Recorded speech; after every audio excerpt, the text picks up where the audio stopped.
Welcome to today's edition of the Rush 24/7 podcast. What an incredible honor it is to have the opportunity again to chat with you, to fill in for Rush Limbaugh on today, the day the Lord has made. And to the veterans in this incredible audience, including people overseas, courtesy of the reach of EIB, God bless you. And thank you. And for those of you that served in combat and overseas, welcome home. We're fighting now something that I never thought I'd face in our lifetime. And what we're fighting is a wash and sea of disinformation that began before Donald Trump took office with the filing of impeachment papers, before the man became president of the United States, not the filing, but the creation of. You are an expert at pattern recognition. So the feeling that you have in your gut, you're going to be told to ignore it. And what we're looking for, and the president's team is looking for, and it's vital that if you have proof, as Mark Stein said yesterday, Mark Stein widely recognized by scientists to be America's #1 legal immigrant media personality. It's important that you get with the president's team. You are experts at pattern recognition. You can tell on the way to work when the 405 is going to be bad, or wherever you live is going to be bad. You can tell when a loved one is not in the right headspace. Honey, what's wrong? Nothing. You are an expert at pattern recognition, and yet the same entities that told you Donald Trump was a Russian spy will also tell you that a man is a woman, if he says he wants to be. They will tell you that a baby, it's not a living thing, it doesn't have clothes on yet. They will tell you that what we exhale in the form of carbon dioxide is a poison to the earth, what we exhale. They will tell you all these things in an effort to condition us to no longer trust our innate God-given intelligence and ability to spot patterns, and the patterns are thick. If you look at the patterns and you step back from this as we start to put together the case that the president's lawyers do, put together the case of specifics suitable to persuade a Supreme Court to stay some of these states certifying these elections and to actually look into this. Because if they don't, they will have destroyed trust in the electoral system. And not Donald Trump, not the president. They will have. With the national media complicit in this to a propagandistic degree, and your experts at pattern recognition. Several states said, hey, let's take a break in counting. To my knowledge, it's never happened before in modern elections. Let's take a break. But hey, while we're on break, can we go ahead and back up the truck with all these, hundreds of thousands of ballots that seem to break for one candidate? That's very much like standing on an ocean beach and seeing the tides suddenly suck out. It's a once-in-a-lifetime event. If you ever see that, you're preparing to see a tsunami. It's a once-in-a-lifetime event. And it happened in multiple states. It's fascinating. It's a pattern to draw our attention. The hurried change before this, to carry on the analogy of the ocean, if you're on a ship and a whole bunch of the crew, like a cruise ship, are suddenly putting on life preservers and deciding to test run the emergency ships, emergency boats, lifeboats, then maybe they are aware of something you're not. I'd love to hear your calls today at 800-282-2882, the patterns that you see. We had this disruption of voting cycles. Hey, let's strip out all the anti-fraud measures. This has been done before. President Obama's team stripped the online donation platforms of any of the fraud prevention techniques. All you needed was a name. In fact, they stripped that. All you needed was a credit card number, as I recall. When you open the door for fraud, you see a pattern. You might see, if you're a police officer, you might say, you know what? I'm a fraud investigator. I'm a detective. And we see these patterns where people need to have a business burned down because maybe a COVID shutdown. And there's these patterns, like these bricks that show up in cities. Wow, hey, look, a whole pallet of bricks right outside this important building in D.C. or New York on the eve of an Antifa peaceful riot or Black Lives Matter Incorporated peaceful riot. You're an expert at pattern recognition. The change to the electoral rules we knew would invite chaos. And the Democrats fought for every measure of elasticity in these rules. And now we're starting to see mathematical irregularities that simply add to our sense that the waves are skipping a step, that the ocean waves are off rhythm. If you're a physician, hey, I think this guy's in B-fib because I'm seeing a pattern I don't recognize, or I recognize, but it's off. Or what about this? Speak to the medical metaphor. Despite the fact that they have the fraudulent, IMHH or the organization that modeled COVID in a joke sense, the University of Washington had an incredible program where they gamified discovering cancer. Gamified it. They turned it to consumers. They created a little video game where you looked at cells of the human body and were to spot patterns that didn't belong, and guess what? It worked. People's naked eyes said, wow, those bunch of cells, they don't fit the pattern. They turned that into technology to save lives. The National Pulse, Steve Cortez, has some numbers that just, they defy regular patterns. Key cities, you have turnouts at 90%. When demographically similar cities, also in the Midwest, have turnouts of 50%. You have Joe Biden blowing past Barack Obama. We are the change we've been looking for. This is the time that the ocean tides will begin to recede and the earth will begin to heal. The Barackopolis. People fainting. Someone get some water. Move the teleprompter up. No, to the next thing. Yeah, is there a doctor here?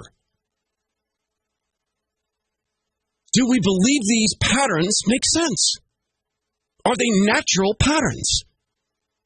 Do you know that in the history of mankind, there's never been a sentence or even a word written by random?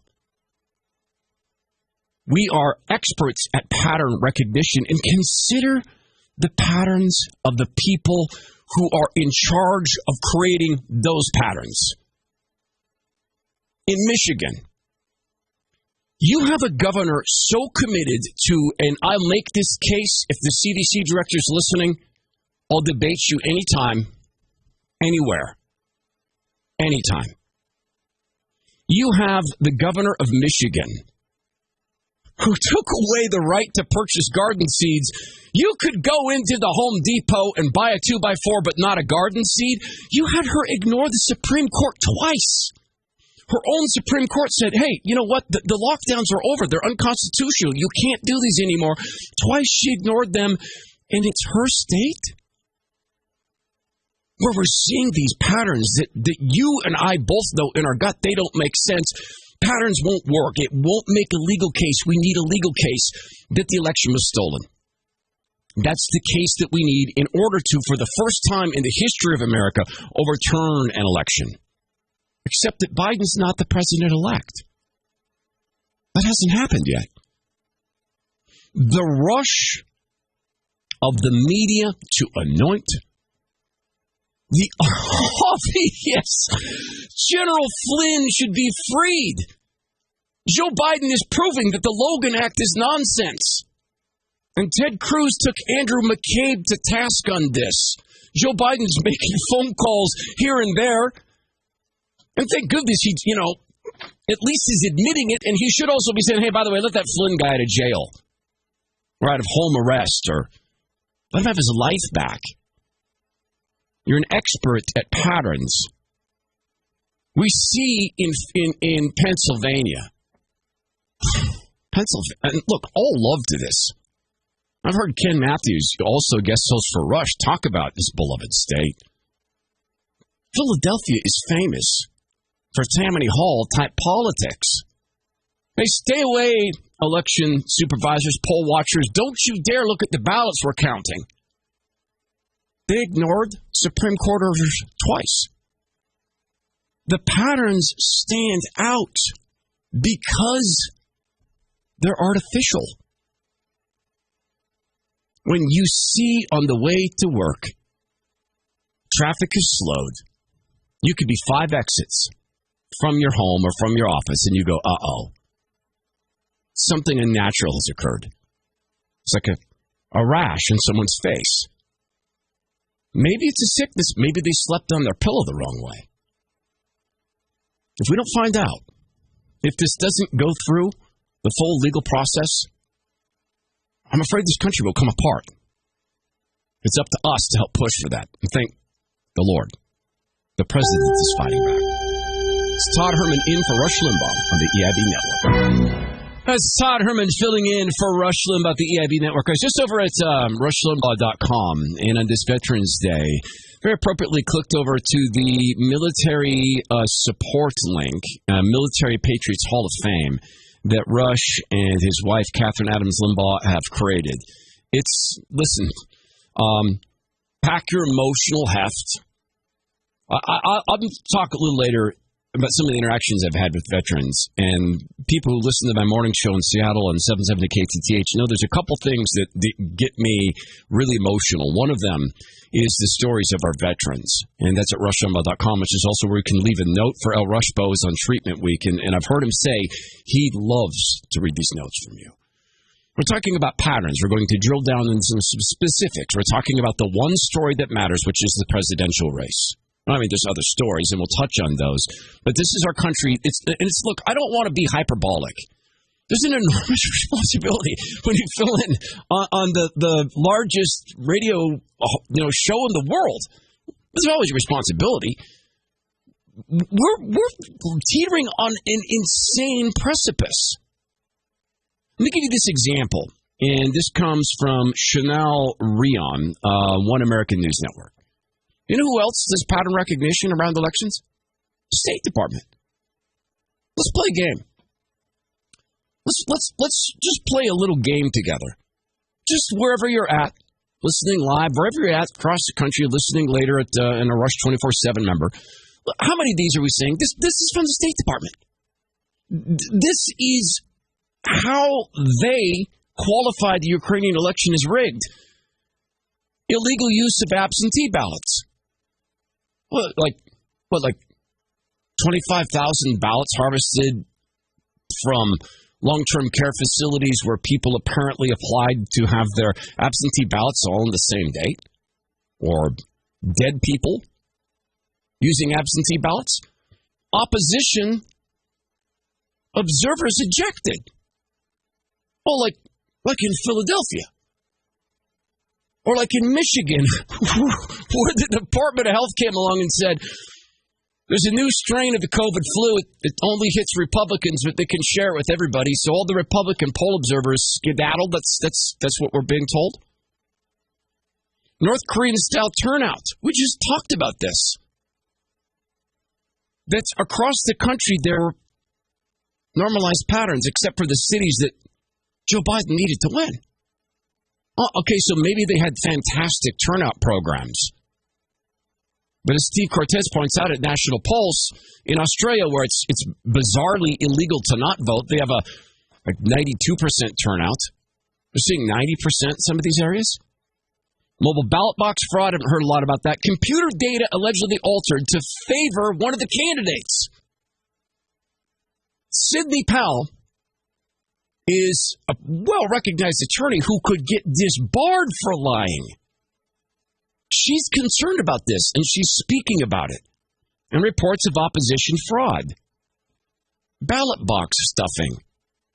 With the exception of the mobile ballot box, 1, 2, 3, 4, 5, 6, 5 of the 6 fit the patterns. And we'll continue to drill down into the specifics as we continue. Let's talk now with Denise in Fulton County, Georgia, one of those states in question. Denise, you're on the Rush Limbaugh program. It's Todd Herman filling in. Hi, Denise. Good morning, Todd. How are you? Oh, man. You know what? I'll tell you this. God is in charge. He will not be mocked. There will be justice. I'm frustrated. I'm concerned, but I'm really happy to talk with you. How are you? I'm doing well. I want to thank you, send out a big thank you to all our veterans today for Yes. Veterans Day. I want to tell you one thing quick about that. I told a veteran today, thank you for your service, and he looked at me and said, you're worth it. So we have to I love that. I love it. Yes, I love it. So today, Todd, I went to the rally that was scheduled for Kelly Loeffler and Purdue, and I was all excited, got up this morning because, again, I'm in Fulton County, Georgia. I know those 2 Senate seats matter. They matter so much. And after all the things that we recently have discovered about how these mail-in ballots and, absentee ballots, et cetera, have affected our national election, I'm extremely concerned. What are our marching orders going to be going forward for the GOP in order to combat this type of, it's fraud. It's fraud. If they mail those ballots in through the U.S. mail and they're not legitimate, they're committing a federal crime. So that is a huge issue for me. In any case, I went there. I was really pumped up, super excited. There was a great crowd. Everybody was happy. But you know what? I came out of there feeling like, okay, so, Marco Rubio was there, and we were really happy to see him. He had an amazing message for us. I look at Kelly Loeffler. She's amazing because, it's really a great candidate. This is a person who, on her own became, a millionaire on her own. She did these things.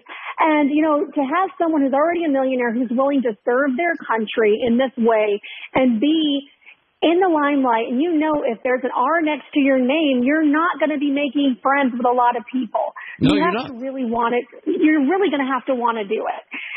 I'm there. Did they mention the ballot fraud or the supposed ballot fraud? Did they talk about it? Zero. There was zero mention of it from anyone, and I was waiting for it.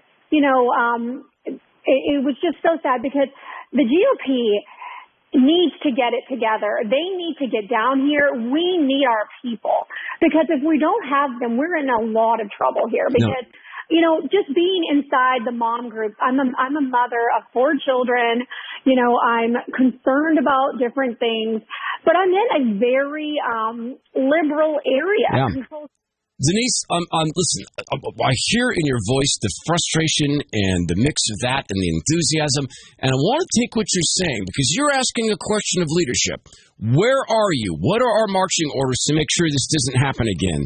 And I want to take what you've said and come back, and I want to address this in terms of marching orders for the GOP. It's Todd Herman in for Rush Limbaugh on the EIB Network.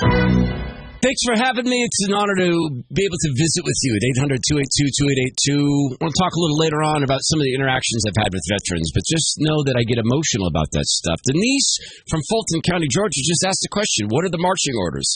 I would say this to GOP leadership. You have sitting in front of you the biggest opportunity to correct election fraud in history. Why have you not gone to Joe Biden and asked him if he wants the votes of dead people to count? Why have you not gone? Donald Trump is fighting. The president is fighting. Kayleigh McEnany has 243 new affidavits that could put people under charges of perjury if they lied.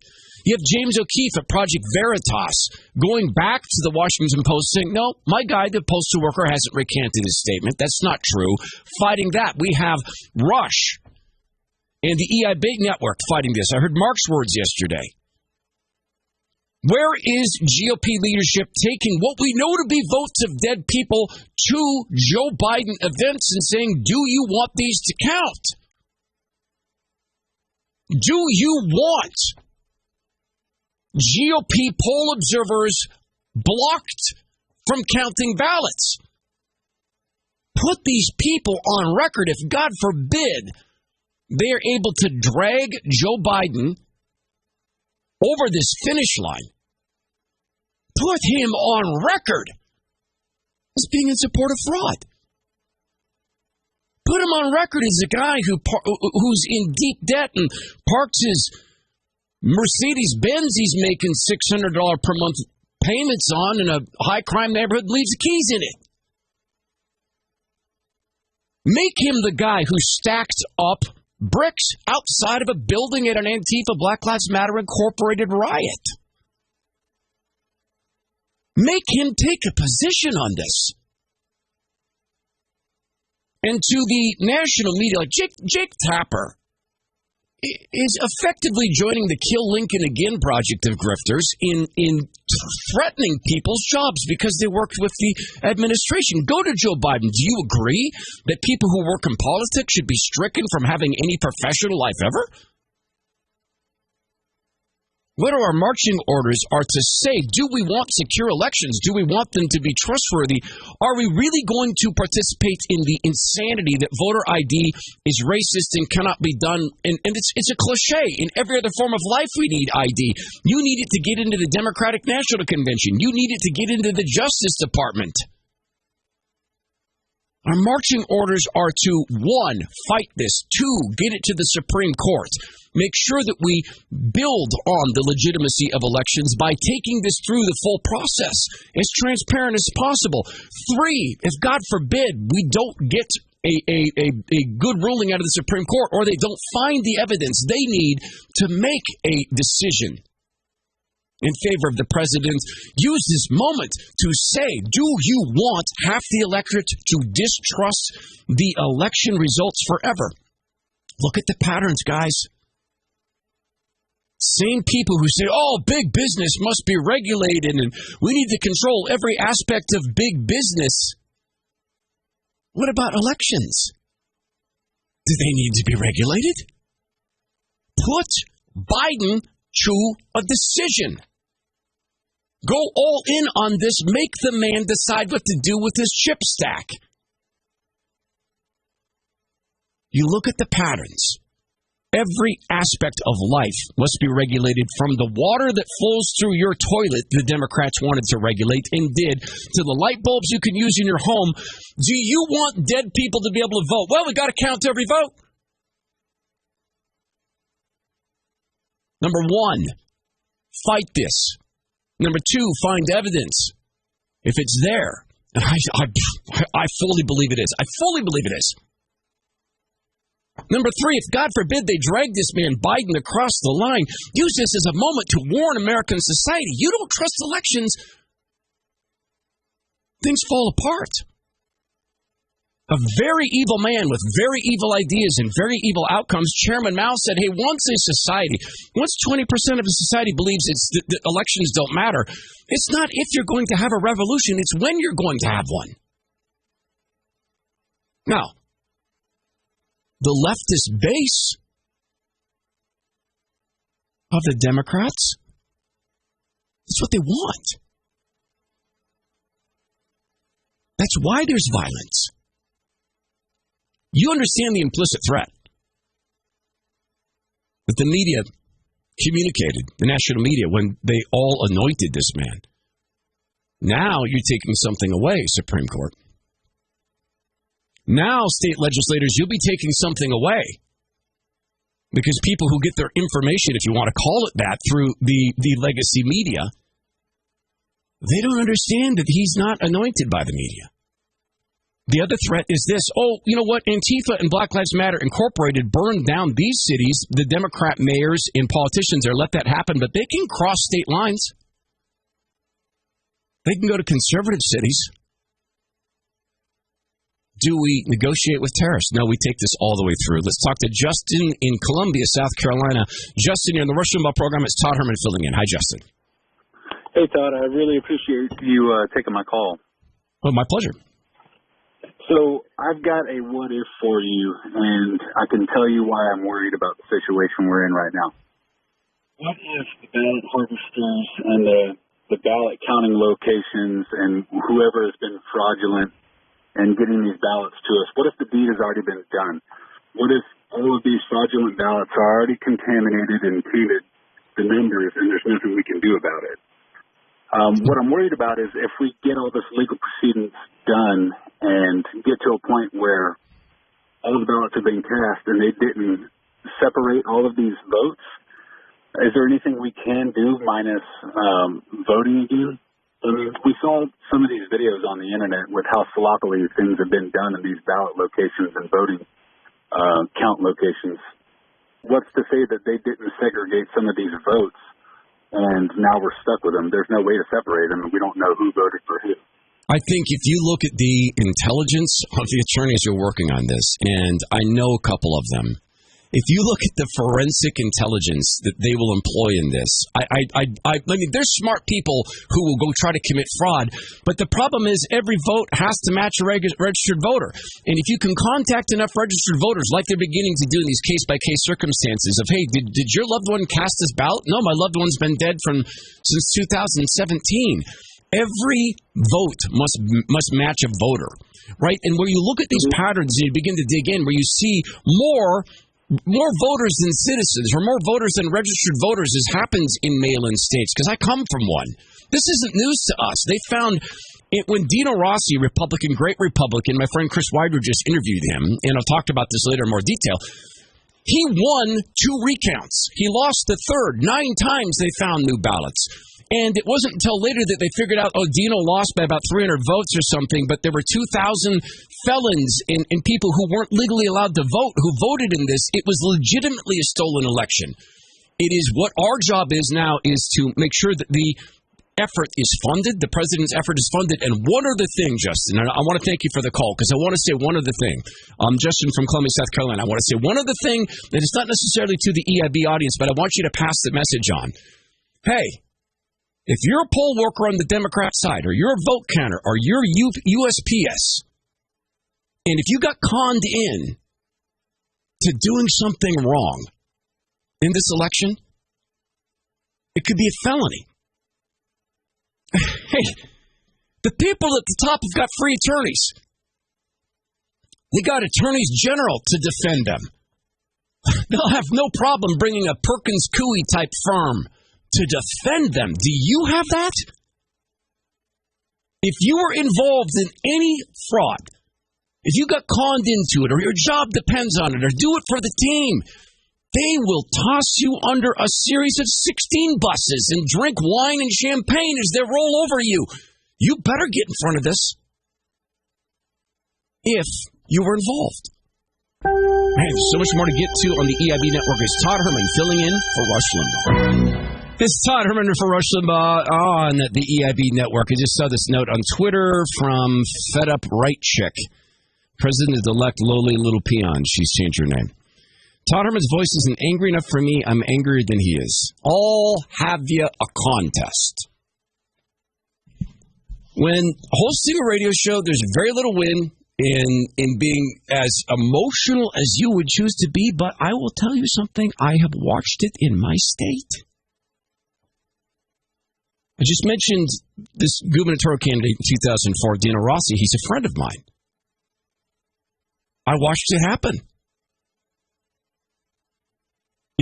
I've seen the downfall of my state. I see a 6-block region of the crown city of Washington taken over by domestic terrorists. Two black young people murdered. One was a child. The other was a teen. In a city where the mayor called it the summer of love. Sex trafficking is up 2,000% under hapless, grifting Jay Inslee. So, Fed Up Right Check, we could have a contest about anger. I'm focused on moving us to an arrival point for justice. Because trust me, watching my friend win one recount, then another recount, and then, as reported in the media, one of the ballot counters said upon the third count, "Oh, I forgot. I've got just enough ballots in the trunk of my car." And if that sounds familiar, Breitbart News notes that a year later, in 2005, Labor councilors Shafaq Ahmed, Shah Jaran, Isaac Khan, and Mohammed Islam and another person were found guilty of electoral fraud after it was established that they had hidden some ballots in the boots, the trunks of their car. My anger is also disappointment that those of us who've been through this haven't been eloquent enough at warning everybody this is coming. I'm a father. I don't want my daughter to grow up in a crumbling republic, but this is how it happens.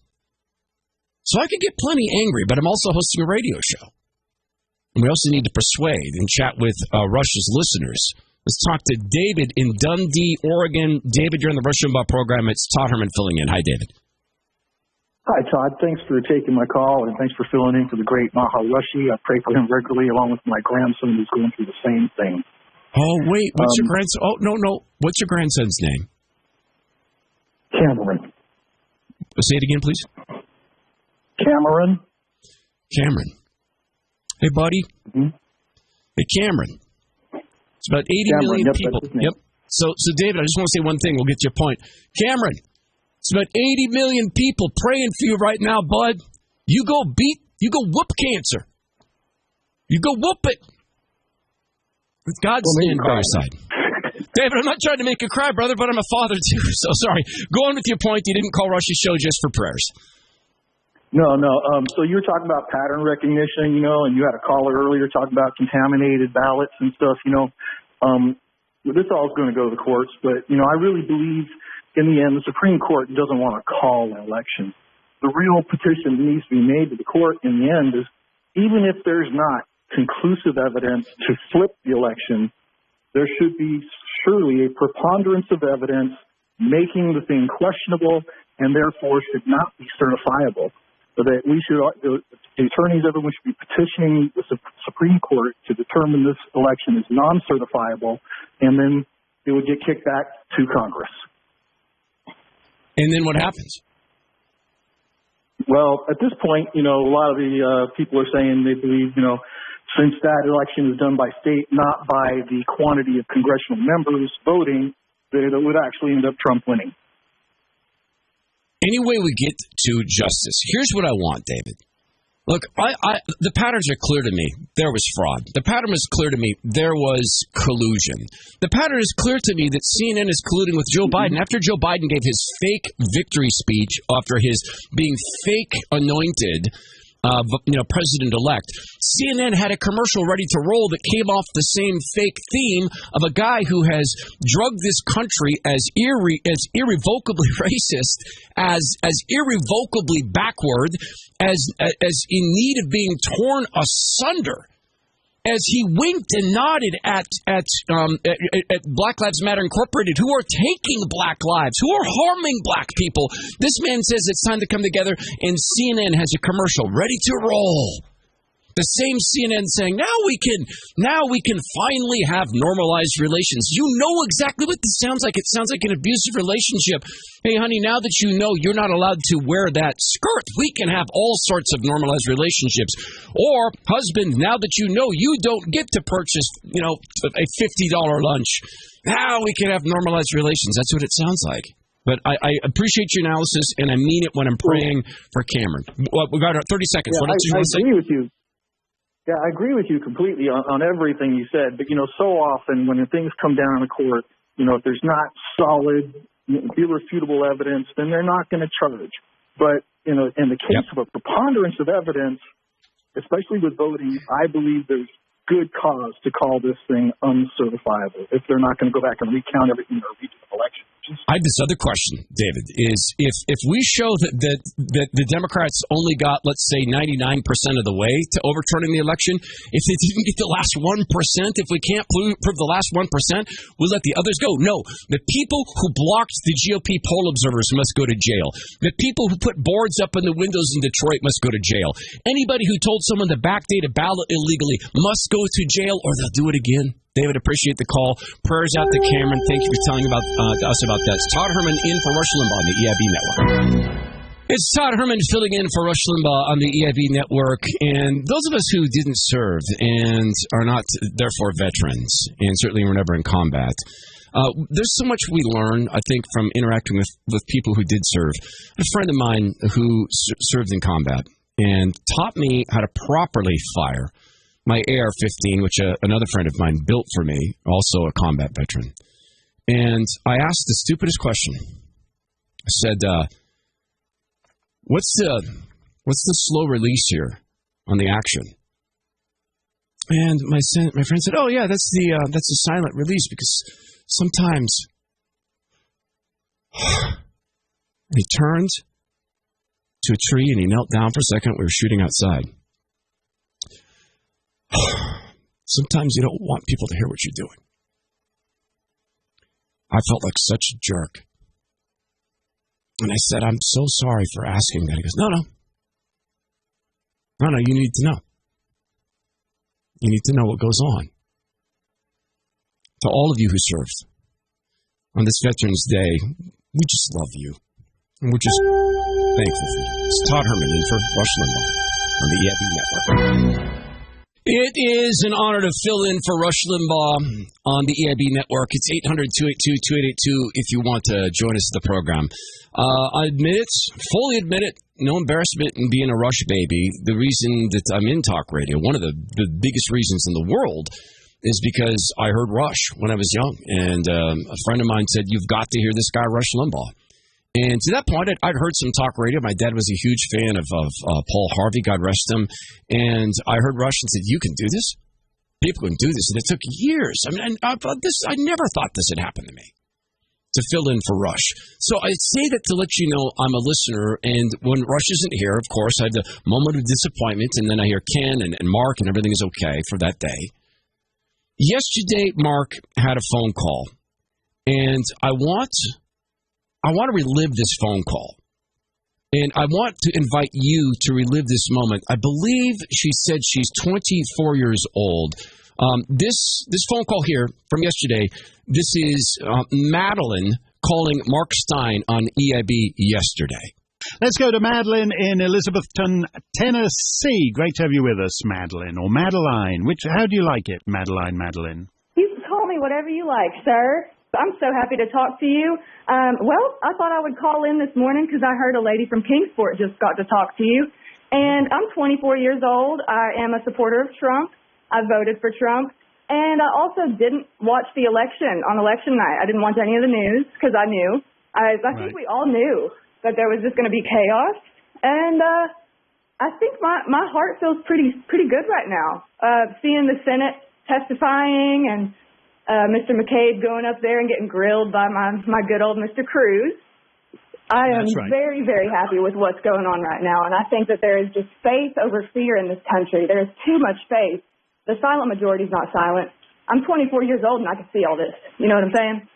Yeah, no, you're inspiring, Madeline, and that is what we need today. The thing is, this thing can be reversed in four. You basically said that you knew there was going to be all this chaos the minute. Oh, come on, they prepared us for it, and I literally went to bed at 8 o'clock on election night. I woke up the next morning and I knew exactly what was going to happen. They were going to project a winner. They were going to call this winner. That's not actually a winner because the media cannot decide. And that's what they've been saying all day. Oh, my goodness. We can't decide who the president is, obviously. Come on, sheep. Wake up in America. Listen to Trump. Who's in control? Who's in the White House until January, at least? My goodness. That's great stuff, actually, there. We should sign you up and put you on the guest host roster, Maddie. Oh, honey, you can call me anytime. I am sitting here, and I am a patriot. Faith over fear. We were praying for the president yesterday at 5 o'clock, and I thank every single patriot in this country that was praying for President Trump at 5 p.m. yesterday as they were going to the Supreme Court. I am so proud to be an American right now. There is no better place to be than here and right now because we are about to see history repeat and change itself because Trump sees. And Trump was in here to change it. He got in to change, and that's what he's doing. That is brilliant, and that is stirring, and I thank you for that. As we read the tea leaves of tedious litigation coming up in the next couple of weeks, it's good to have someone spell it out like that. Did you hear the tone? I heard someone say, and I want to repeat this, Donald John Trump's great gift to us, and look, I came to the Trump train really late, and I regret that. His great gift to us is we've seen what big tech and big media will do to shove another interchangeable cog of the pseudo-aristocracy back into the position of power. Joe Biden is a generic coat hanger of a human being. He is as swamp creature-like as they can be. He has enriched himself and his family selling connections. It's Hillary Clinton Foundation light. But we've seen the president forced the masks to come off of the FBI, and it was horrendous for me. You know, I have an FBI agent who listens to my program in Seattle on 770 KTTH, and Gigi's always telling me, Todd, please make sure that you separate the real FBI agents from the D.C. swamp. Trump forced them to show who they are. There's this great con that information is power. It's not. It's potential power. Now we have the information. We're watching. These social media platforms like Twitter put this claim of election fraud is disputed on every tweet of the president's. But the New York Times ran a headline today saying nationwide election officials find no sign of fraud. No sign? No sign. That's outed. We see it.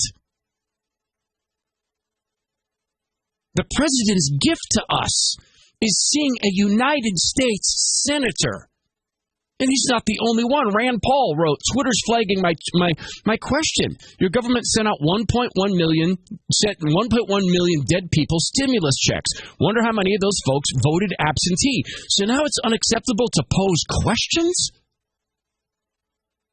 And he invites people to follow him on the Parler app. One of the great gifts that the president has delivered is we now have information which is potential power. We know the outcome we need. We need complete justice. Investigate. Get it to court. Try, if there is evidence enough to persuade the justices for injunctions. Try to get this election cleaned up, done again, however they do it. If there's not the evidence, the justices won't go this way, or John Roberts persuades people that the dignity of the courts is more important than the Constitution of the United States, as he convinced himself with Obamacare twice, as John Roberts apparently convinced himself when he pretended that the Constitution says, you can have casinos open, but not churches. That's the asterisk mark in the First Amendment, but you have to peel the First Amendment off, and then it's like a scratch and sniff free label like on a lottery card. That's where it says that. It's the John Roberts version of the Constitution. The president's gift to the country is watching CNN become participants in the election. It's watching the FBI leaders show themselves for who they are. It's watching a national media that spent 3 years saying Russia, Russia, Russia. And then, I remember all those pieces they had, retrospectives of how did we get it so wrong? Oh, wait, no, they didn't do that, did they? We watched the New York Times pivot to racism. Now we're watching them pivot to make the illusion. Mac Shao. Kabuki Theater, create the illusion he's already president. He's already hosting calls with foreign leaders. Logan Act. He's already enacting change. back to the Paris Climate Accord. Do you think that the president's achievements in the Middle East peace will stand up? I don't. I think they'll crumble because Hamas is going to go, hey, our guy is back. Iran's going to say our guy is back. But now we know. Now we know. It has been a very trying experience for me. Maybe you're the same. For me to realize, wait. Why is Tony Fauci pretending that cases mean people die? 90% of COVID cases contain inert shreds of former virus particles. Like, the code doesn't work. It's like having two numbers in a 10-digit phone number. It can't make anybody sick. Why are they pretending this?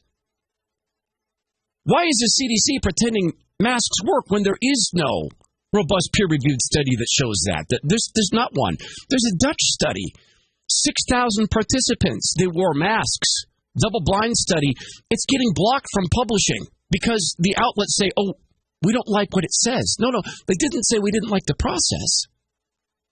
They don't like the conclusion. And then to see so-called public health officials saying, oh, no, it's cool to riot. It just happened again. It just happened again in New York City. People out celebrating the anointing of the premature president-elect in this interchangeable coat hanger of a human being, Joe Biden. They're allowed to do that at the same time as authorities are going to Jewish businesses and saying, wait a minute, you're selling collectibles? Oh, come on, you can't be selling arts and crafts. You'll kill all the children. We have to be able to trust our institutions. There's no doubt Russia, China, Iran wants us to not trust them. I want to trust them. But they have to be trustworthy. Madeline's call is right. There's a lot of faith. There needs to be more in prayer for legitimate outcome of justice. And also, this information we have, let's not let it be potential. Let's continue the battle. It's Todd Herman in for Rush Limbaugh, the EIB Network. Thank you for putting up with a guest host. It's me, Todd Herman, filling in for Rush Limbaugh and the EIB Network. An acquaintance I met in Washington, D.C. was in Philadelphia, and he's a lawyer, and I would describe him, he's a really very, very wonderful, genuinely wonderful human. He's, I wouldn't put him down as a conservative Republican, maybe libertarian-leaning Republican. He's been on the ground in Philadelphia, and he sent out a private Facebook post, lockdown. And so I won't give his identity. But one of the things that he said was going on in Philadelphia is that the Democrats had put together a system whereby if a ballot was rejected, they got the identity of the Democrats to the Democrat Party and said, here's the identity of the people whose ballots have been challenged or rejected. Get with them and get them to fix this right away. The Republicans got no such respect. They themselves had to go hunt through all the ballots and say, okay, here's the rejected ones. Which ones are our people? Can we find it? Can we find the identities? Can we go get the people? That is denying voters equal protection under the law. That is a canceling of the vote of someone who may have made a mistake on a ballot. It is the same issue. There's a reason that the show The Walking Dead is scary. It's gotten less scary over time, but it's scary because no one wants to be eaten by a dead person. I mean, if you got to be eaten, you don't want a dead person eating you, but be a live person, perhaps. Because there's no heart, there's no feeling, there's no mind, it's just eat. And look, our dead beloved ones, they don't get to cancel the votes of living people. But when the Democrats set up a system that is open for fraud, why would you not? Do you remember the movie Unforgiven? Clint Eastwood, Gene Hackman, Morgan Freeman. It was a Western. I forget now the name of the British actor, Sir Richard. They're all Sir something or other. Sir Stein, Sir Richard. They're all Sir. He played this, really legitimately bad, not really gunfighter as much as just assassin. He was British, and he was on the train after President Lincoln had been killed, and he was saying, I guarantee you, if you came in contact with royalty, the mere majesty would set you to your knees. You couldn't more kill a king than you could fly. But the presidents, I mean, why not? The ballot fraud invitation is open. Why not? Nothing ever happens. Nothing happened to Jimmy Comey. Nothing happened to Jimmy Clapper. Why not? Let's talk to Zach in upstate New York. Zach, you're on the Rush Limbaugh program. It's Todd Herman filling in. Hi, Zach.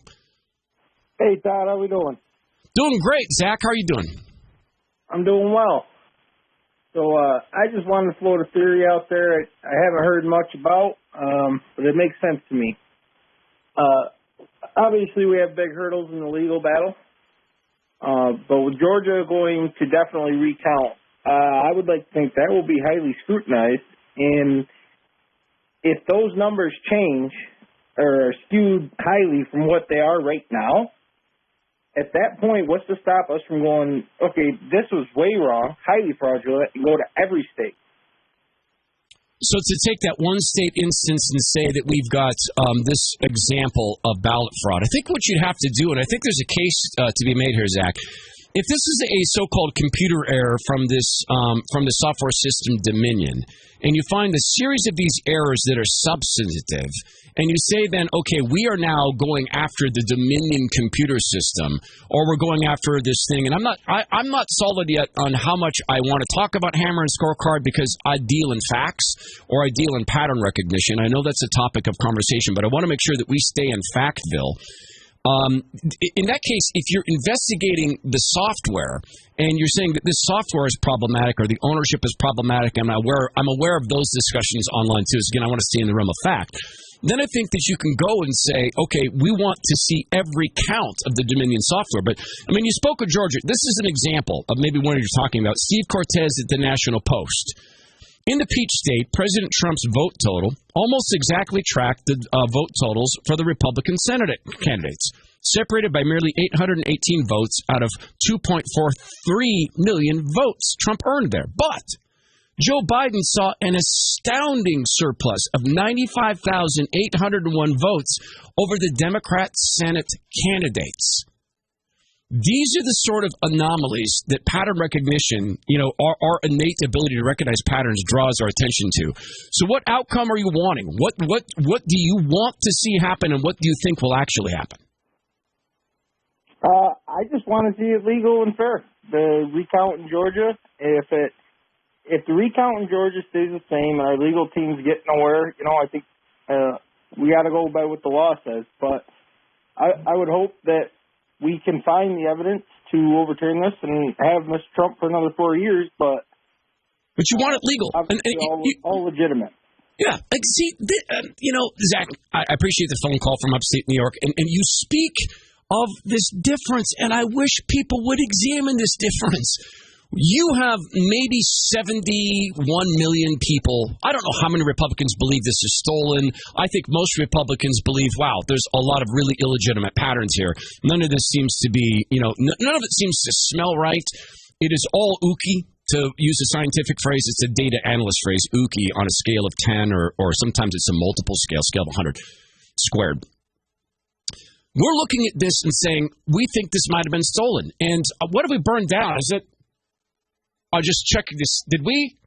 Oh, we're not. We don't burn things down. We don't go out and enact violence or destroy storefronts. I wish that people on the left would maybe examine, who are you standing with? Are you standing with people who didn't like a president, so they chose to burn down cities and call for and get cops killed, some of them black cops, and attempted murder of cops in Seattle twice? Please look at who you're standing with. We have an incredible guest coming up. Boots on the ground in Georgia on the Rush Limbaugh program. Michigan has been at the center of all of the patterns that we can see in our gut. That, wait, You coordinated with other states, apparently, stopped counting, and then ballots arrived, and much more than that. State Senator Eric Nesbitt, boots on the ground in Michigan. He joins us now on the Rush Limbaugh program. Senator Nesbitt, welcome to Rush's show. It's Todd Herman filling in. Hey, thanks, Todd. Thanks for having me on. It's an honor. And I'm sorry I have to talk about these issues, though. Well, I think that you are speaking to the world's largest audience of Republicans and independents as well, and even some Democrats, and people need to know. So what's going on in Michigan? Well, our new Secretary of State, I think, has just been a complete disaster. And this is even going back earlier this year in the August primary, the 2020 primary, when the nonpartisan, the State Board of Canvassers, on a bipartisan vote, demanded that the Secretary of State must do a better job ensuring processes are followed here in Detroit. You got to remember, the Republicans have had the Secretary of State's office for quite a while, and in 2018, George Soros and a bunch of left-wing Democratic money dumped in a lot to elect Jocelyn Benson. I call her Gerrymander Jocelyn. And this is something where they just don't care who actually, whether the votes are legal or not, or whether they're valid. And back in the primary, actually, after a review of this, 72% of Detroit's absentee counting boards could not be reconciled in the August primary. That means the votes didn't add up. Wait, did you say sorry, Senator, did you just say 72%?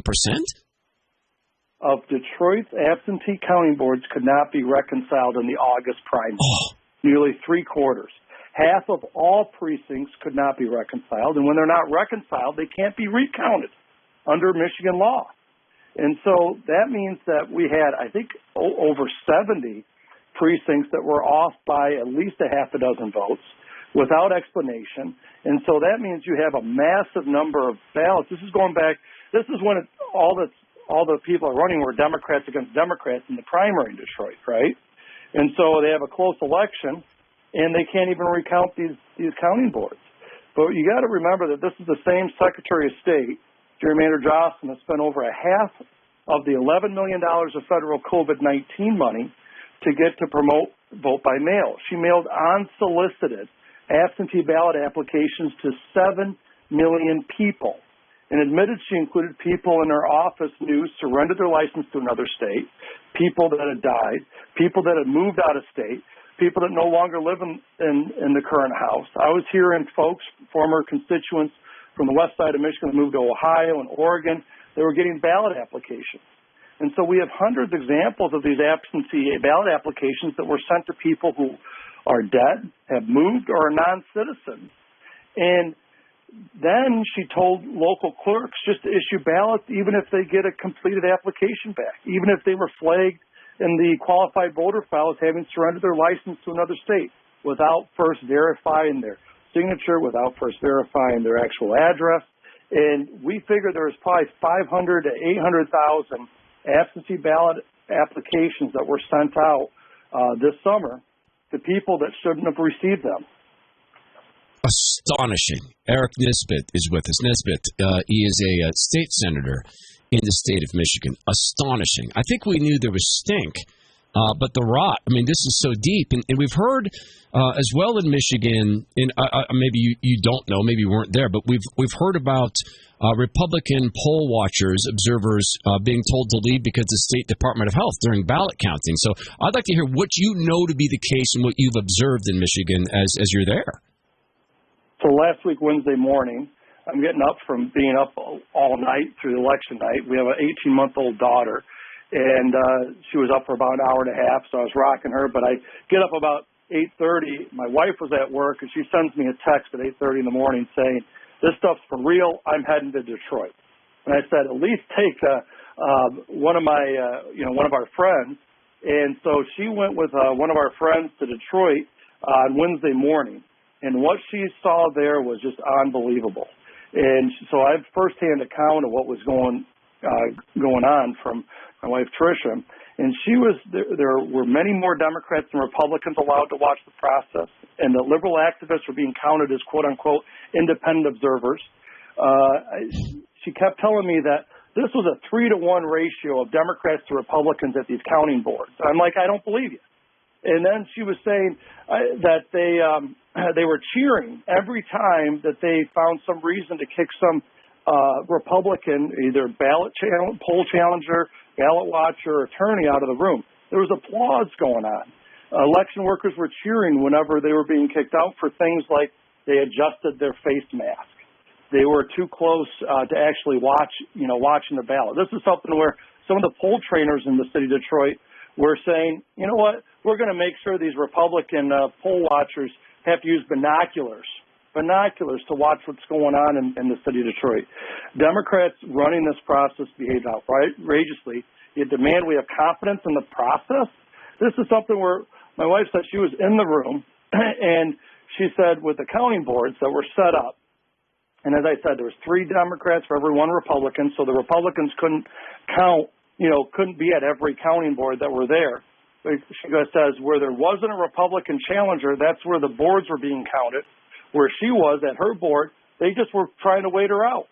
They didn't want to count when they had a Republican poll challenger in front of you. And so I think this is refusing to count ballots when Republicans are closely observing, just allow a little transparency in. If there's nothing to hide, why wouldn't they allow that to happen? And you got to also remember the judge, the Trump campaign and the Republican National Committee filed some lawsuits to say, hey, let's make sure that every valid ballot is being cast. And it was thrown out, I think it was Thursday morning, but you got to remember the same judge that did this ruling last week was the same judge in early October that attempted to impose ballot harvesting in the state of Michigan, which is illegal in the state, and also wanted to allow ballots to arrive 2 weeks after Election Day, which also goes against state statute. Talk about an activist judge. Thankfully, this judge was overturned on appeal a month ago on creating statute, creating new laws, but it shows that liberal activists in the judiciary are attempting from every angle to tilt the playing field in their direction. And you see this in not just in Detroit, but you move up to Rochester in Oakland County, where a county commission candidate, Republican, who was the incumbent, thought he lost on Wednesday morning, the day after the election, thought he lost by 100 votes. As they were going through the ballots 2 days later, they discovered they double-counted absentee ballots, and he actually had won by 1,000 votes. Incredible. So let's be a little patient, and let's make sure we have every vote legally counted. I hope that the people who witnessed this, your wife or friends, the people who witnessed this are under affidavit. I hope that they will testify. You're state senator, and you're not going to put your reputation on the line for something that you can't back up. We've got about 1 minute left on Rush's show. What do you say? Look, you're all across the state of Michigan right now, your entire state. So what do you say to people who have witnessed ballot fraud or know that dead loved ones got a vote counted when they were dead? Well, I would have them contact, I'd have them contact the state party of the Trump campaign. B, I would also have them reach out to State Senator Ruth Johnson. She was our Secretary of State for 8 years. She's now a colleague of mine, and she's collecting all these instances of absentee ballot applications that went to the wrong people, any evidence that there's mishaps going on. And I do think the legislature has an obligation to review the concerns raised by our constituents about the possibility of election fraud, provide a forum to address those concerns. We're disenfranchising my constituents on this side of the state if they're not able to do a recount and properly count the votes on the other side of the state. And so that's the reason why the Senate formed last Saturday. We got together, the Senate House Oversight Committee with Senator McBroom and Representative Matt Hall, to the two chairs, and they issued subpoenas to the Secretary of State, to the City of Detroit clerk, to try to get to the bottom of this, to make sure we have integrity in our election process. We have to have that, or this nation is in very, very deep trouble. We've been joined by Eric Nesbitt. He's a state senator in the state of Michigan. Eric, appreciate you coming on, Senator. Go with God's good grace. Thanks for joining us on Rush's show today. Hey, God bless you, Todd. Thanks for everything you're doing. Of course. Todd Herman in for Rush Limbaugh on the EIB Network. It's Todd Herman in for Rush Limbaugh on the EIB Network. Again, appreciate Eric Nesbitt, a state senator in the state of Michigan, joining us on Rush's show. And my goodness, what we just heard. just the invitation for fraud. Just ask yourself a question. If someone gave you a terrible painting and it was joke worthy and you didn't want to disappoint them and you didn't want to be a rude regifter, but you had to get the thing out of your house, but they're really close relatives, would you keep the door double locked and would you keep the alarm system on, or would you open all the doors so that someone came and stole the god-awful painting? I know I'm repeating a King of Queens episode. One of the only television shows I remember. I haven't had TV in 20 years.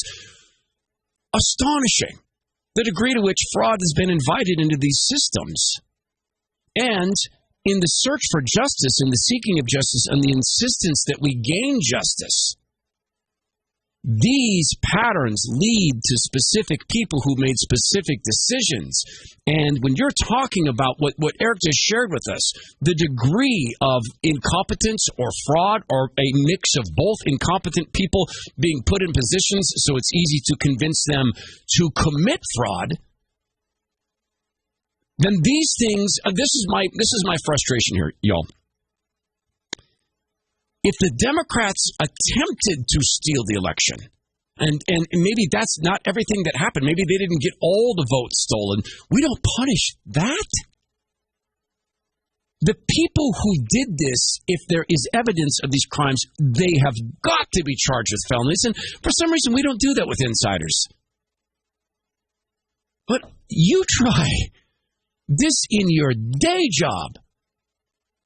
You know, perhaps you're starting your career. Perhaps you're a young person, and you're starting out your career. And maybe you're working in retail, and your boss comes along and says, where's all the money in the cash register? Oh, some people came in and said it was theirs. You're done. If you're a police officer, and you're filling out a ticket, and your lieutenant comes in and says, did you just really pull over Barack Hussein Obama from Hawaii? Oh, well, that's who he said he was.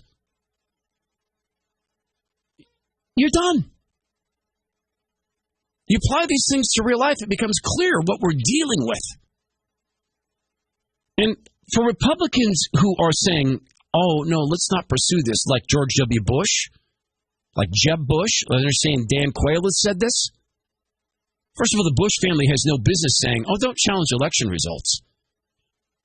You are creating the Trump party. Oh, you think Donald Trump's doing it? You are. Because he's the one fighting this. He's unmasked the FBI at the top. He's unmasked the media. He's unmasked Tony Fauci. And now he's unmasking this process. And you can stand to the side or pretend, oh, it's for the good of the... No, it's not. Or you can get involved in the fight. And I'll decide accordingly if I ever support you, ever have you in my program, my Seattle program. Let's talk to Bonnie in Haddon Heights, New Jersey. Bonnie, you're on the Rush Limbaugh program. It's Todd Herman filling in. Hi, Bonnie. Hi, Todd. How are you? Doing great, thank you. What's on your mind?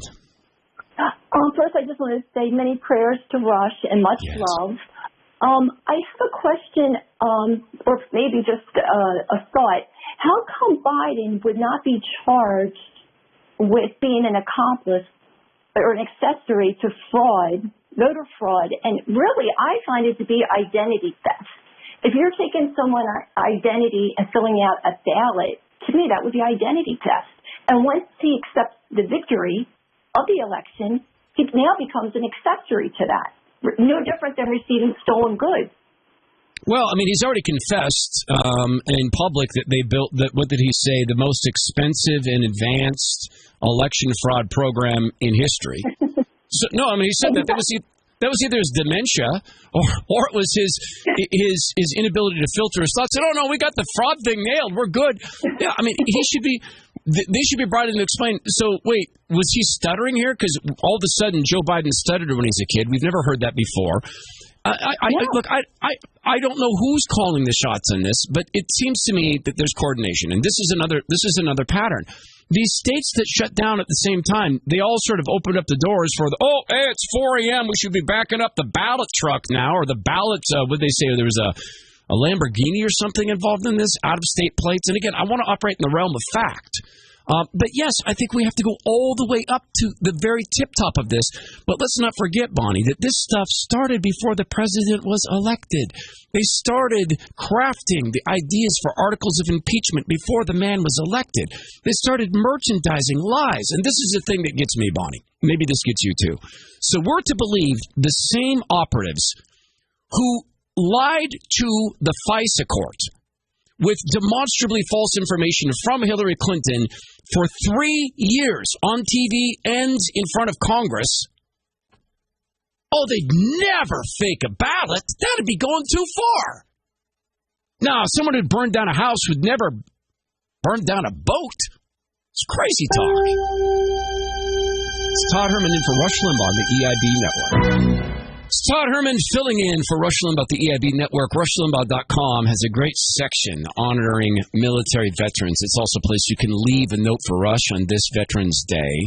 I have another couple stories to tell on interactions with vets next hour. If you call and you get on and you're a veteran, please let call screener know that. Appreciate that. Erica in Cleveland, Georgia. You're in the Rush Limbaugh program. Hi, Erica. It's Todd Herman filling in for Rush Limbaugh. It's good to talk to you. Hi, Todd. It's good to talk to you. Thank you. I just wanted to call in and share a story of what happened to my 19-year-old son yesterday. He is a very patriotic young man, and he always goes out of his way when he sees one that he can thank and shake their hand. And yesterday, when he was standing in line at a racetrack store, he got to see a veteran that fought in the Korean War. And so he just put his items down and ran over to him to thank him. And the man ended up just crying. He just broke down and thanked him for coming up to him. And he just couldn't believe how old he was, and that he went out of his way. And he ended up sharing his story with Logan. And my son ended up praying with him in the store. And he told him that he felt like an angel that Logan was his angel, and the Lord had sent him to encourage him. But the manager saw it, and he, of course, thanked my son and told him that was what was wrong with the country today, that not enough people would stop and do what he just done. Your son fixed it. I'm so sorry that we're short in this time. I'm so sorry, Erica. That was a beautiful story. God bless you and your son. It's Todd Herman in for Rush Limbaugh. It is always an honor to fill in for the great Rush Limbaugh on the EIB Network. The team makes it so easy. If Rush makes the decision to come back, this is treatment week, as you know. He'll be here tomorrow. If not, Ken Matthews will be here, and he's from Pennsylvania. It's ground central to what's happening. So we hope for the Maha's return, and if he makes a decision otherwise, you'll be in great hands. There is, on Veterans Day, I'm departing from what I actually thought I'd say briefly. I was going to tell this story, but I think it is so important to compare roles in life. You are living and have lived for 3 years, 3.5, going on 4 years, through the greatest acts of disinformation and misinformation assaulting the American mind that has occurred in my lifetime. I'm in my 50s. And it's a burden. And it's an opportunity. And it's a responsibility. And I bring up veterans in relation to this because I didn't serve, and I regret that. I don't know that I've been good at it because I'm not good at taking orders. I wish I'd done it. But again, I don't know that I could have done it. I met a veteran who flew B-27s, I think it's a plane, in World War II. And I had him on I had his son on my program because we award veterans. The Settlementers does a great job with veterans, and they award them the ability to deliver a ceremonial game ball. So I met this man, and he talked through his stories and what it was like to fly these airplanes. And he said he'd lost more servicemen to freezing, to hypothermia, than he ever thought he would. And flew circles around the Eiffel Tower and flew over Nazi Germany and had this storied career.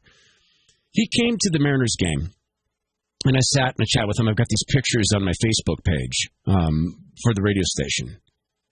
And it's chatting with him to see the baseball players step back and look at this hero and realize that's the real stuff. And they bring young active duty members into, and this gentleman wore his hat. That's all he wore. And they realized this is a big deal because they read, of course, his bio and wanted to go shake his hand. And then that's just the saddest thing happened.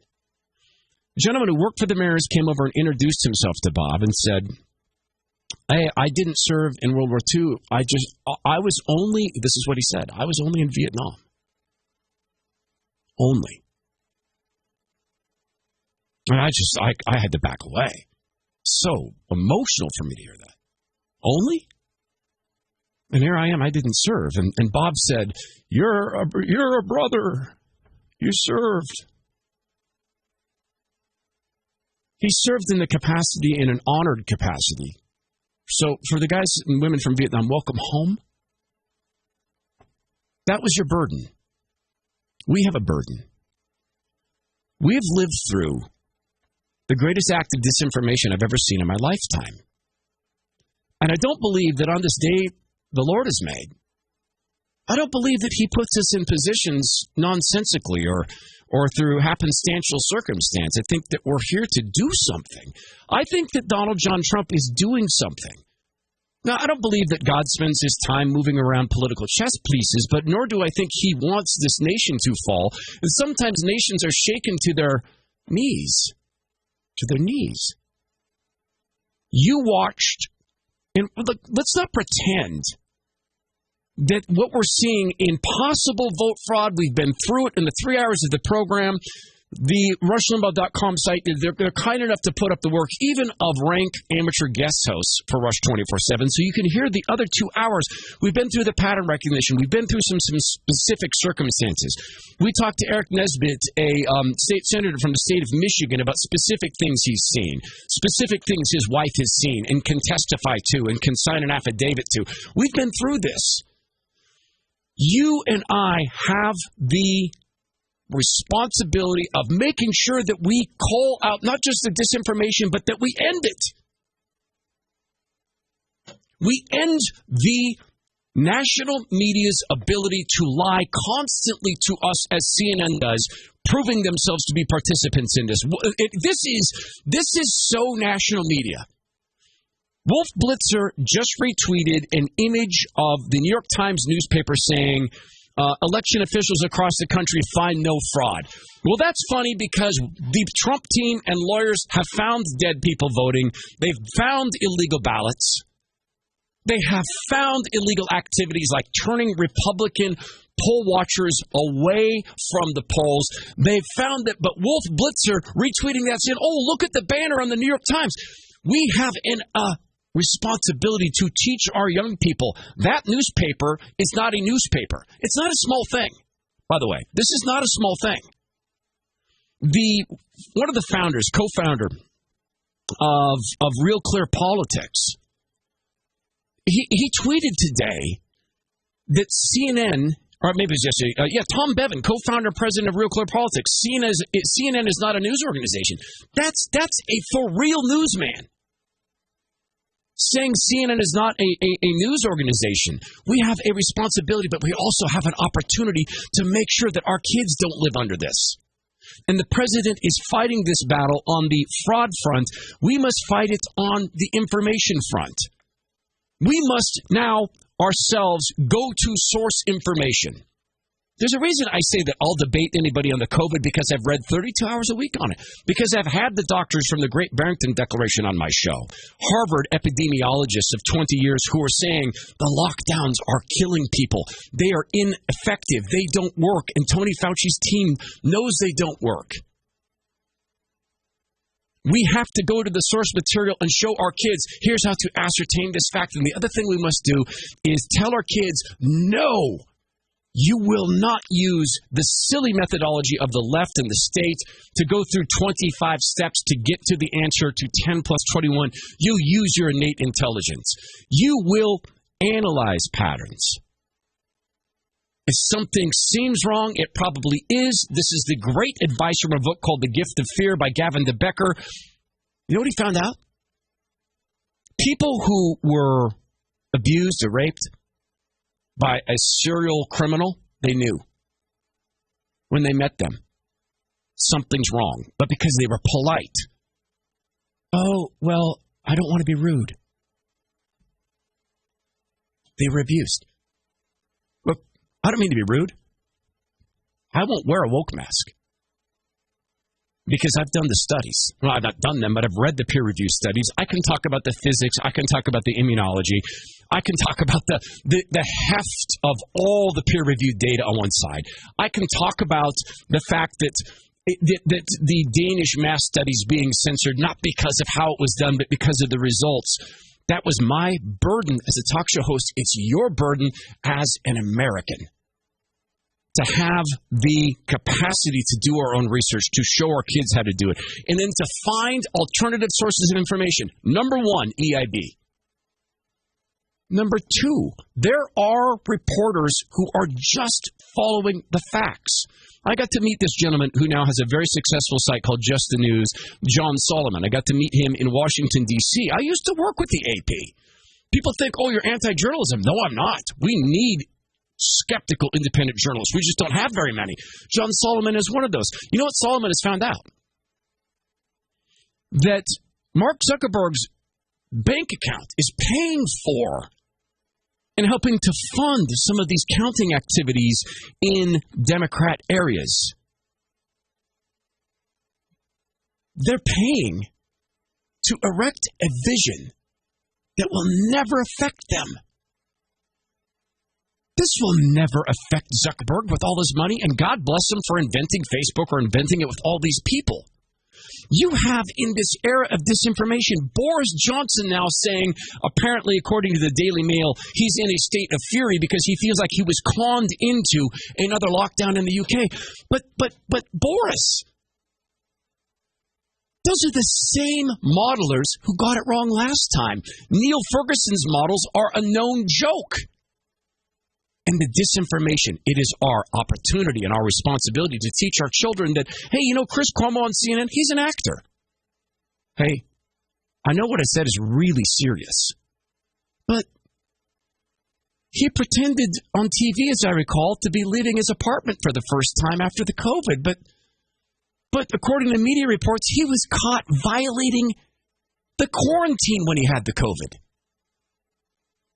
He mask shames people on TV, including the President of the United States and people at the Oval Office or in the Rose Garden. But I just saw a picture that sure looks like Chris Cuomo getting his haircut without a mask. And I've seen him on TV go into, fits of steroidal rage of all the masks, and he's killed people. And then I read media reports that in his building in New York City, they were putting out notes saying, Chris Cuomo, you have to wear a mask in our lobby. He's an actor reading lines. Well, he has to be. Because he's not acting this way in real life. We have a burden. It is not the burden of combat or the burden of military service. It is the burden of being the generation that ends this control, this monopoly of information, doesn't let it move any further, and we've been given the opportunity by God to make sure that our kids don't live through this. This is our battle. And I bet you're engaged. I bet you are. It's Todd Herman in for Rush Limbaugh on the EIB Network. It's Todd Herman in for Rush Limbaugh on the EIB Network, 800-282-2882. I do hope that you will swing by rushlimbaugh.com and look at the military section. It's on the top header. Spend some time there reading about the honors that Rush and his wife Catherine have chosen to honor some members of our military, and read that. Also, there's an opportunity there to leave Rush a note. Let's go to the phones, talk to Carrie in Milwaukee, Wisconsin. Carrie, it's Todd Herman filling in for Rush on the EIB Network. Welcome to the show, Carrie. Hi, Todd. Thanks for filling in for Rush, and our prayers for complete recovery for Rush. I have a statement and a comment, a statement and a question. My question is, realistically, what can happen to these people that violated us and tampered with our votes? Like I said, I live in Milwaukee, Wisconsin. We got the awesome opportunity to go to almost every rally that he's done in Wisconsin from 2016 to now. And the energy and the culture that he created here is incredible. And I am so angry, as I am sure many Americans are, that people actually had the audacity to tamper with our votes. And, you know, realistically, what can happen to these people? Is there a way for them to be prosecuted? Do you want me to answer that with what you want to hear? No. Okay, look, vote tampering is often a felony, as I understand it. And if people are caught and secured, there are people who go to jail for this. I mean, it does happen. I shared earlier the case. In fact, Keith, one of Team EIB's great members, alerted me to this article, 2005. There were people who went to jail in Britain. There are people who've been charged with this. There are people who've been convicted of this. And so I understand it can rise to the level of a felony. But the people who do these things at a high level, because, look, let me be clear about something. In Washington, D.C., there's two sorts of meetings you have with your lawyers. One of the meetings is you ask the question, hey, is this legal? The other question you ask is, what happens if this happened? You create, from the moment of inception, you create plausible deniability and separation from yourself in this. The big wigs, I would love to see if there's shot callers in this, because someone called the shots for the states to shut down at the same time. Sorry, I don't buy that that's happenstantial. Someone called the shots. Hey, kick the Republicans out of the polling place. Don't let them observe the ballots. Those activities can be punished, but it will roll down on to the junior staff, which is why I'm telling them, if you got conned into thinking you can't get in trouble for kicking out a Republican pollster, you better get in front of that and get with the Trump team and say, hey, listen, I didn't know that this was illegal. I thought it was just bare-knuckle politics. But it would be the junior people who get charged unless we can show, for instance, this software. And again, Carrie, this ranges into the realm of I am nervous talking about Dominion software because I don't know that there's facts. I see that there's been vote switching and accusations of that. I see that there's accusations that it's been very, very hackable.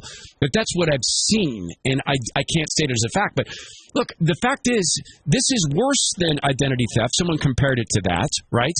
It's worse than that because it's not just stealing your identity, it's stealing your sovereignty. So, like you, I want to see this punishment, but I have to answer that in a very truthful sense. By the way, you were Ground Central for one of the biggest turnouts. Milwaukee had an 84% turnout. Do you believe that happened? Yes, and like I said, we've lived here, 2016 to now, and I live about 10 minutes from downtown. We're in the most liberal part, and we've even seen Trump supporters here, which is incredible. You just don't see that. No, and that's what I'm saying. 84% turnout in that district, in this liberal district. There was 50% turnout in Cleveland, just also in the Midwest. So you're right in the middle of what looks like to be this pattern recognition stuff we've been talking about. Carrie, I really appreciate the phone call. Appreciate you sharing that with us. I do hope that people face justice on this, because if they don't face justice, they'll do it again. And listen, from a mail-in state, let me just tell you this. We know. We watched it go on with Dino Rossi. I mentioned this earlier in the program. We know this, that in politics, when you are willing to lie to a FISA court, then you're willing to defend the lies, then you're willing to take the lies to TV, then you're willing to double, triple, quadruple down and say, oh no, we're going to have proof soon, and then you're willing to say, and the walls are closing in, and then once the lie collapses, the New York Times is willing to not even write an obituary for the lie of the Russia hoax, but not even to be introspective about it, but in a newsroom to say pivot to race. And you still have people in the FBI saying, oh, I didn't do anything wrong. You still have Andy McCabe pretending that Joe Biden talking to foreign leaders doesn't violate the Logan Act. But General Flynn did. When that's going on and they're willing to do that, folks, what won't they do? What won't they do? No. What won't they do? I know that's not prosecutable, but man, is it a pattern. It's Todd Herman in for Rush Limbaugh on the EIB Network. You know how you know you're loved is when people show up. And I've just was reflecting upon the fact that we're talking about the battle that we're in against misinformation and disinformation, and this is both our burden and our opportunity. And I'm thinking about the man whose name is on the show, Rush Limbaugh. And not to be crass, but I'm thinking about the money that he has earned because he delivers value for sponsors and he delivers information and entertainment for us for all these years, all these decades. He doesn't need to work. He doesn't. And yet he's showing up and giving up part of his treatment to show up for us and this nation. There's never been someone more deserving of the Medal of Freedom because he was targeted for removal from the airwaves by a sitting president. And he fought back. And look, no one speaks for that man but that man, Rush. But my observation as a curious observer is he must really love us. Well, in the country.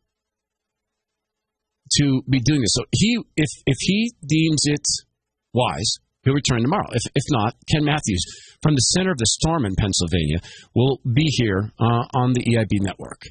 I just want to reflect on that. One word, I want to go back to phone calls and chat with you at 800-282-2882. I used to work for not work for, but did projects for the George W. Bush Foundation, the library, the George W. Bush Library. Really super nice people. I mean, really, really, truly nice people. And have done a lot for Africa. Really, it's a great foundation. And I'm so unbelievably disappointed with them. You fought a recount.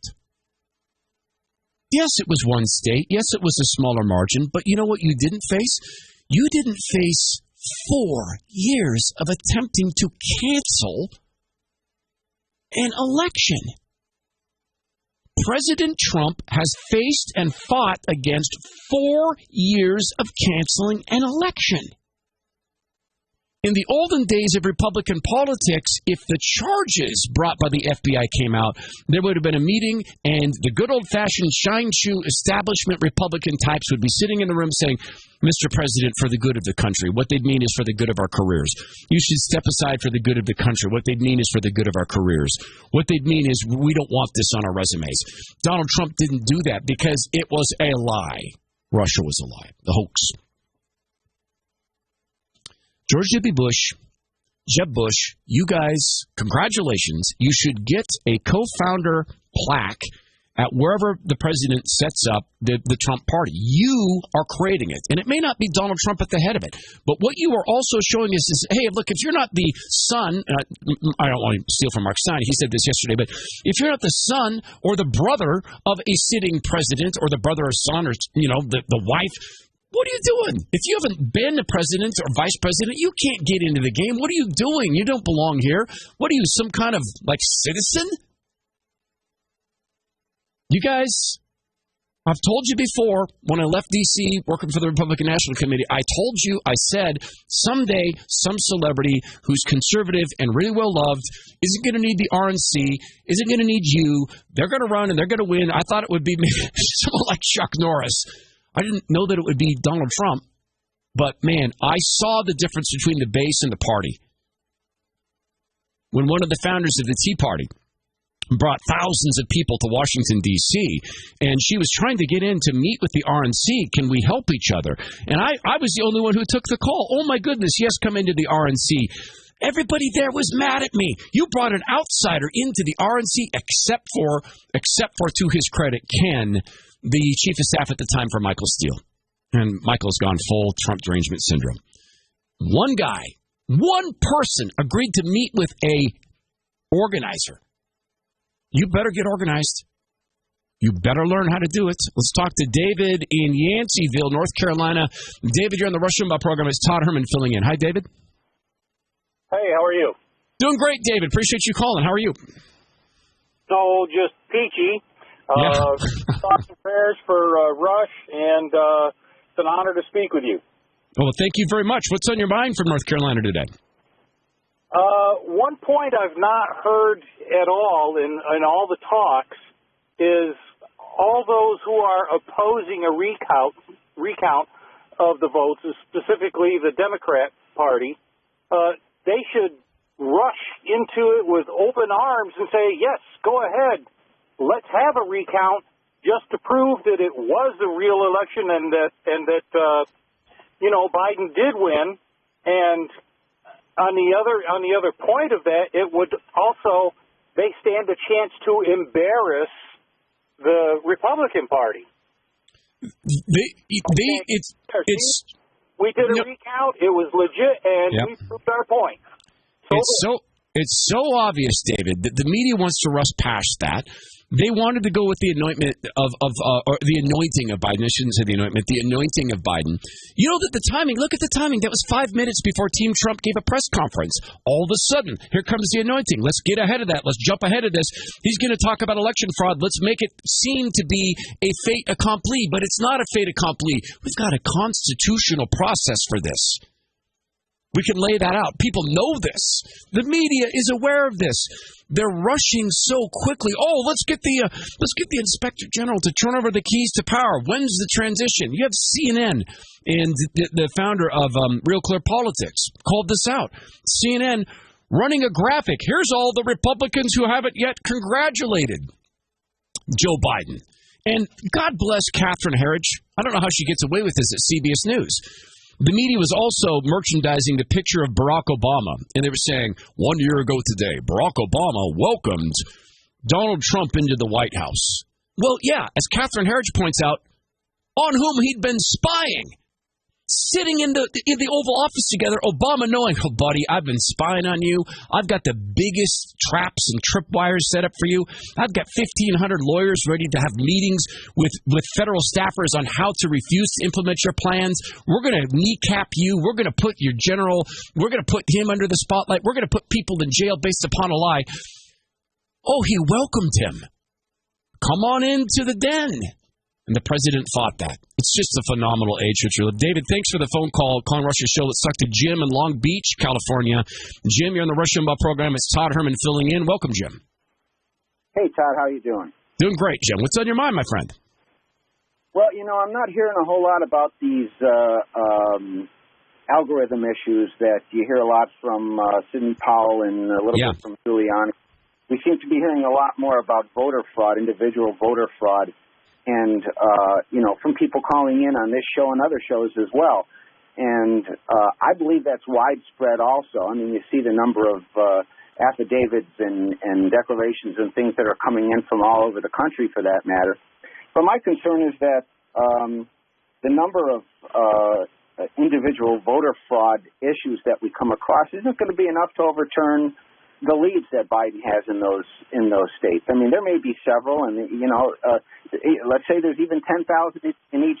I don't think that's sufficient enough to overturn the vote counts in these swing states. So let's take it step by step. Let's take it step by step. You're exactly right. Step by step. What do we need right now? Injunctions. Don't let the states certify if we have signs of fraud. Get an injunction. Buy time. Then investigate from the realm of believable, like documented instances. Then investigate broadly. They need to interest the Supreme Court justices enough to provide an injunction and then build from there. I just want the evidence. Whatever the evidence says, I want the evidence. I certainly hope that we have 4 more years of President Trump. But I just want the evidence. And on the software, I'll just say this. I have 2 videos to watch tonight about the Dominion software, and then I've got a couple of friends of mine who are very high-level developers who work in information tech and in big data to guide me through that. I just want to operate in the realm of fact. So I appreciate the call, Jim. We're a little late. Thanks for calling Rush's show. It's Todd Herman in for Rush Limbaugh on the EIB Network. It's Todd Herman in for Rush Limbaugh on the EIB Network. It's been it's just an opportunity to say again to veterans, combat or not, you served, and we thank you, and we just appreciate you. When I was a kid, my friend and I made the terrible decision to try to talk his dad into talking about his service in World War II.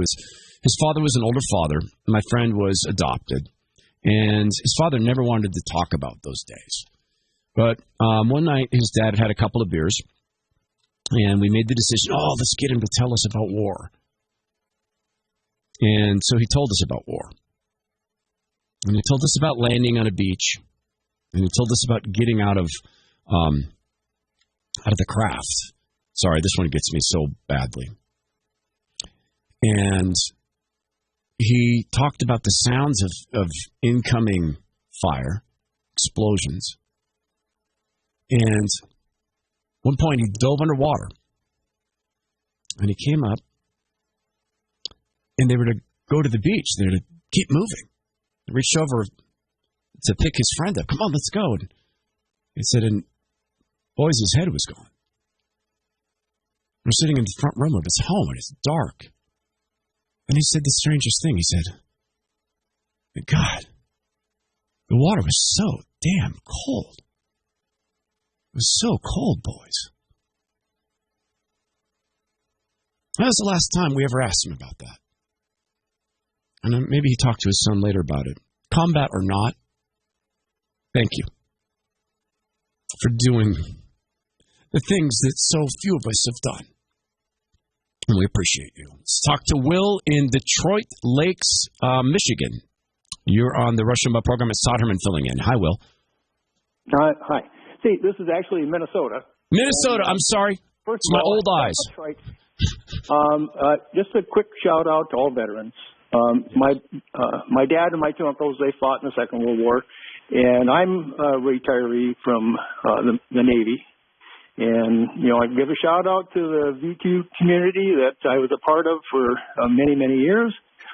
Operational Intel, Joint Electronic Warfare Center, Tactical Training Group, Fleet Air Reconnaissance, and Operational Intel. Awesome. And there's a lot of people, and I know they listen to Rush because they're all on the same side. Well, thank you. And, thank you for what you do. Yeah. And anyway, it's really been bothersome. I sit back and I look at some of the warfare elements that I was involved with in creating, and it's being used against the American population. And, that really bothers me. Yeah. It was designed to go against our enemies, and I didn't think that the U.S. population was the enemy. I thought it was, the Chinese or the Russians or the Vietnamese or,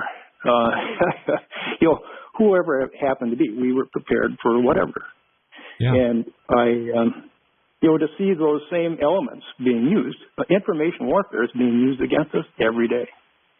I've seen generals talk about this. I've read Revolver.news about the color revolution. I've read about these things, and look, I really try to operate in the realm of fact, and I consider that opinion, although it's very well documented, and it's horribly frightening. And yet, it's not the American people that are the enemy. It's the American people who don't want to go down I think I've heard Rush talk about a managed decline. Managed decline of the United States of America. And you were going to say something as well about General Flynn. Well, yeah. Actually, it had been my intention when Trump got elected. I was reaching out to General Flynn. I wanted to work for him because I was operational intel, and I know the intel community. I know the people at JCS. I know the people. I worked for JCS.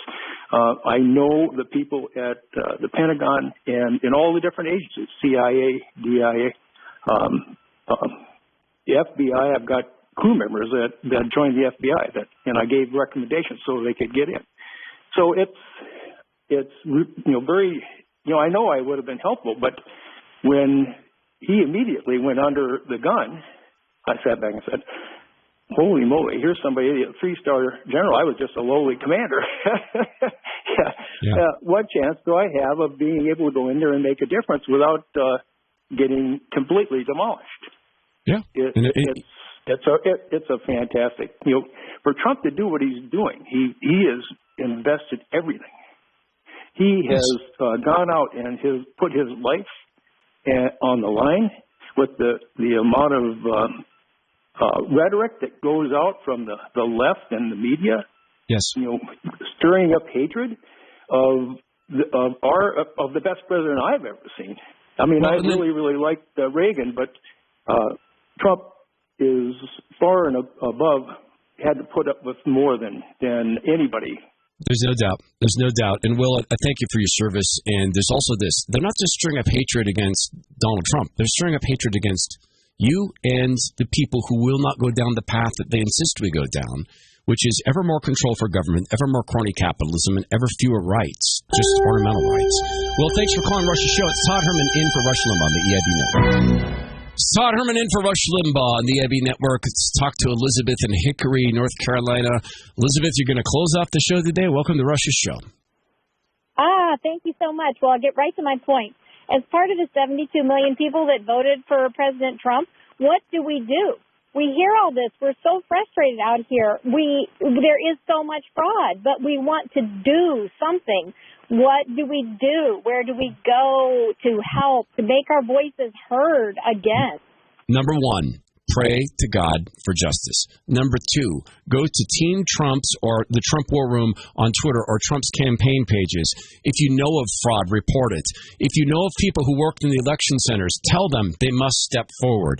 Speak back when the media calls Joe Biden the president-elect. He's not that yet. Speak back, and this is not the time to be shy, and demand that your local Republicans get in the battle. Be on their Facebook pages and social media pages. Those are the things we can do. It's been my pleasure to fill in for Rush Limbaugh on the EIB Network. Hi, I'm CJ Pearson, and I'm everything the left hates. Young, black, and unapologetically conservative. Generation Z is tired of the BS, tired of the cancel culture, indoctrination, and tired of being told what to think. Join me each and every week as I take on the left, uncensored, unfiltered, and unafraid. Listen to CJ Pearson Uncensored every Thursday on the iHeartRadio app, Apple Podcasts, or wherever you get your podcasts.